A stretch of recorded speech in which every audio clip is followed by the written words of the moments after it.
আসসালামু আলাইকুম প্রিয় দর্শক, আজকে আপনাদেরকে তৈরি করে দেখাবো বাঁধাকপির পাকোড়া রেসিপি। আর এই পাকোড়াটি বানানো এতটাই সহজ আর খেতে খুবই মজার হয়। এভাবে একবার বানিয়ে দেখবেন, সবাই খুবই পছন্দ করবে। তো আমি এখানে একটা মাঝারি সাইজের বাঁধাকপি নিয়েছি। বাঁধাকপি আমি মাঝখান দিয়ে কেটে নিচ্ছি। কেটে নেওয়া হয়ে গেলে বাঁধাকপিকে আমি চিকন চিকন করে কেটে নেব। তো আমি ছুরি দিয়ে কেটে নিচ্ছি, আপনারা চাইলে কিন্তু বটি দিয়েও কেটে নিতে পারেন। তো সবগুলো বাঁধাকপি আমি এভাবে কেটে নিব।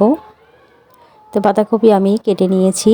আর আপনারা কিন্তু চিকন বা মোটা আপনারা যে যেরকম পছন্দ করেন কেটে নেবেন। তো আমি সবগুলো বাঁধাকপি কেটে নিয়েছি। এখন আমি এর মধ্যে লবণ দিয়ে দিচ্ছি। লবণটা দিয়ে ভালো করে কেটে রাখা বাঁধাকপি কষলিয়ে কষলিয়ে এভাবে মাখিয়ে নিতে হবে। এতে করে দেখবেন বাঁধাকপি থেকে অনেকটা পানি বের হবে। তো দেখতে পাচ্ছেন পানিটা কিন্তু অনেক বের হয়েছে। এখন আমি বাঁধাকপি থেকে পানিটা আলাদা করে নিচ্ছি। তো আমি হাতের সাহায্যে এভাবে চিপিয়ে নিচ্ছি, এতে করে অনেকটা কিন্তু পানি চলে যাবে।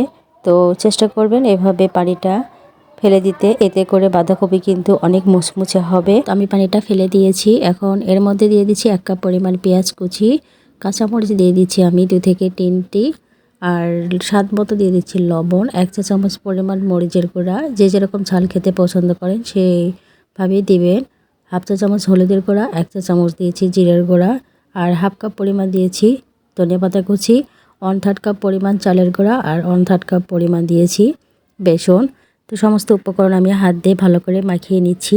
এখানে চাইলেও কিন্তু আপনারা একটা ডিমও দিতে পারেন, তবে আমার এখানে ডিম লাগেনি। এমনিতেই কিন্তু খুবই সফট হয়েছে আর খুবই নরম হয়েছে। তো দেখতে পাচ্ছেন কতটা আঠালো হয়েছে। তো এভাবে আমি পাকোড়ার শেপটা দিয়ে দিচ্ছি। তো আপনারা কিন্তু যে যেরকম পছন্দ করেন সেভাবেই শেপটা দিয়ে দিবেন। আর এখানে আমি তেলটাকে গরম করে নিয়ে বাঁধাকপির পাকোড়াগুলো দিয়ে দিচ্ছি।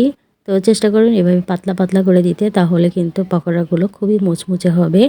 তো সবগুলো আমি পাকোড়া দিয়েছি। দিয়ে এক পাশ যখন হয়ে এসেছে তখন আমি উল্টিয়ে দিচ্ছি। দিয়ে অন্য পাশেও আমি এভাবে ভেজে নেব।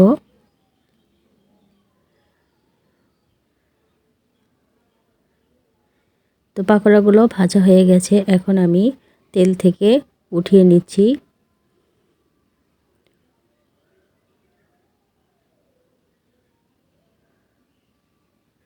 তো সবগুলো পাকোড়া কিন্তু এভাবে আমি ভেজে নিয়েছি।